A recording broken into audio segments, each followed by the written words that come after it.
Salut, c'est Jean-Benoît. Aujourd'hui, je vais vous parler de la carte Blue d'American Express. Donc, je vais d'abord rapidement vous expliquer ce que c'est American Express. Je vais vous parler des avantages et des inconvénients de la carte Blue. Donc, tout d'abord, American Express, qu'est-ce que c'est?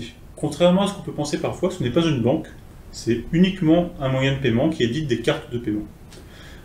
Donc, si vous souhaitez utiliser une carte American Express, vous ne devez pas, et même vous ne pouvez pas faire d'American Express votre compte bancaire principal, ce n'est pas une banque. Vous ne pouvez pas envoyer de l'argent à American Express. Ce qui va se passer, c'est qu'au moment où vous souscrivez à la carte American Express, Amex va vous demander un RIB et une autorisation de prélèvement. Et Amex vous prélèvera une fois par mois du montant des dépenses que vous avez accumulées le mois précédent. Donc, pour expliquer simplement, une fois que vous recevez votre carte American Express, vous pouvez l'utiliser pour toutes vos dépenses du quotidien, que ce soit en ligne, que ce soit pour payer chez un commerçant, pouvoir retirer de l'argent ou autre.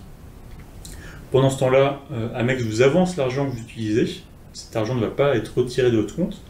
Et ce n'est qu'une fois par mois qu'Amex fait le total des dépenses que vous avez faites et vous prélève sur votre compte bancaire. Donc ça, c'est un premier avantage qui est plutôt sympa. C'est que, en fait, Amex vous fait une avance de trésorerie, ce qui est plutôt sympa pour gérer ses dépenses.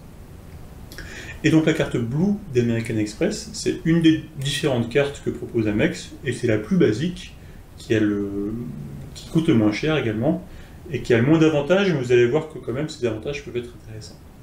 Donc d'abord, comment ça coûte? Donc la première année est entièrement gratuite, donc ça, il n'y a vraiment pas à hésiter. Si vous voulez tester une carte American Express, vous pouvez prendre la Blue, elle est gratuite pendant un an. À l'issue d'un an, vous pouvez résilier sans aucun frais si vous ne souhaitez pas poursuivre. À l'issue de la première année, la carte vous sera facturée 5 € par mois, donc 60 € par an, sauf si vous avez obtenu un parrainage. Et donc si vous avez été parrainé par quelqu'un, en fait la carte American Express sera gratuite à vie. Donc vraiment, il n'y a pas d'hésitation à avoir. Si vous souhaitez être parrainé par moi-même, il suffit de cliquer sur le lien qui apparaît en commentaire, le parrainage sera appliqué automatiquement, et du coup vous pourrez bénéficier de cette carte gratuitement à vie, tant que vous le souhaitez. Ensuite, le gros principe d'American Express, c'est de cumuler des points Amex. Donc le principe, c'est qu'à chaque fois que vous dépensez 1 €, vous êtes crédité d'un point American Express, et donc ces points, vous les cumulez, et vous allez pouvoir soit vous faire rembourser des dépenses avec un barème de 0,5%. Donc chaque fois que vous avez 1000 points, vous avez en fait un crédit de 5 € que vous pouvez utiliser pour rembourser une de vos dépenses. Ça se fait sur l'application, c'est très simple. Vous dites, cette dépense de resto de 30 € d'hier, je vais vous la rembourser en partie ou en totalité avec mes points. Un clic et vous êtes remboursé, ce qui est plutôt sympa. L'autre possibilité que vous avez, c'est de convertir ces points dans d'autres programmes. Donc il y en a plusieurs, et moi par exemple, ce que j'aime bien faire, c'est convertir mes points Amex contre des points du programme hôtelier Marriott. Donc Marriott, c'est une chaîne hôtelière qui a des hôtels un peu partout dans le monde. Et donc je convertis mes points Amex contre des points Marriott pour les échanger en fait contre des nuits d'hôtel gratuites. Et en fait, ce qui est sympa, c'est que du coup, j'ai un taux de cashback qui est plus intéressant. Sur Amex, c'est 0,5%. Sur Marriott, j'arrive régulièrement à avoir 1, 2, voire 3% de cashback, ce qui est plus intéressant. Mais vous avez plusieurs programmes comme ça, ce sera à vous d'étudier ce qui vous semble préférable dans votre cas. En plus de ça, de ces cashbacks, vous avez des offres de shopping réguliers. Donc ça, c'est un peu aléatoire, ça dépend un petit peu de ce qu'il peut y avoir sur l'année. Pareil, ça se fait sur l'application. Vous avez un onglet avec les offres de shopping. Et puis vous avez soit des offres en ligne, soit dans des commerces à proximité de chez vous. Et donc par exemple, ce qu'il y a pu avoir récemment, c'est 50 € remboursés si vous dépensez au moins 200 € dans un Apple Store. Donc, typiquement, si c'est un moment où vous souhaitez changer d'iPhone, acheter une tablette ou autre, c'est vraiment le moment d'en profiter. Vous dépensez au moins 200 €, vous avez 50 € remboursés automatiquement sur votre carte.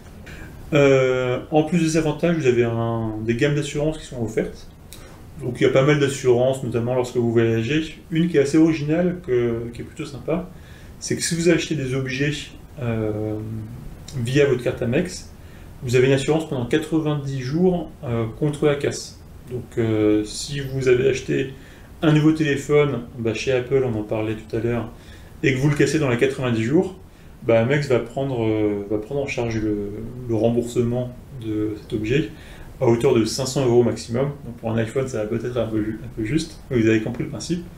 Et donc vous pouvez être très maladroit avec votre carte Amex, puisque vous avez droit à 3 casses par an. Donc moi, j'ai encore jamais cassé d'objet, donc je ne sais pas exactement comment ça se passe, mais en principe, c'est ça. Un objet cassé dans les 90 jours, une couverture à hauteur de 500 €, pardon. Donc voilà, ça c'est les avantages de la carte Amex, qui sont plutôt pas mal pour une carte qui est gratuite. Donc ce serait dommage de s'en priver. Je trouve qu'Amex a un gros inconvénient, c'est qu'elle est plus intéressante à utiliser hors zone euro. Donc c'est vrai que si par exemple vous utilisez une carte aux États-Unis, en fait vous payez en dollars, et il y a une conversion qui est appliquée entre l'euro et le dollar. Aujourd'hui, il y a beaucoup de cartes bancaires qui proposent cette conversion sans frais. Et ben malheureusement, c'est pas le cas d'Amex qui facture 2,8% de frais de change à chaque fois. C'est quand même très cher. Je trouve qu'il devrait faire un effort sur cet aspect-là. Et ce qui fait que moi, j'utilise pas du tout ma carte hors zone euro, alors que je suis souvent hors zone euro. C'est un peu dommage. Tant que vous êtes en zone euro, que ce soit en France ou à l'étranger, à partir du moment où le paiement se fait en euros, là, il n'y a aucun souci à se faire. Il n'y aura pas de frais, donc vous pouvez l'utiliser. Et hors zone euro, je vous déconseille d'utiliser votre carte Amex. Voilà un petit peu ce que je pouvais vous dire sur la carte Blue d'American Express. Donc ses avantages et les petits inconvénients que je viens d'évoquer. Si vous souhaitez être parrainé et du coup obtenir la carte gratuitement à vie, cliquez sur le petit lien en commentaire, le parrainage se fera automatiquement et vous pourrez bénéficier de la carte Blue autant que vous voulez sans dépenser le moindre euro. J'espère que c'était clair. Si vous avez des questions, n'hésitez pas à les poser en commentaire. Et je vous dis à très bientôt. Salut!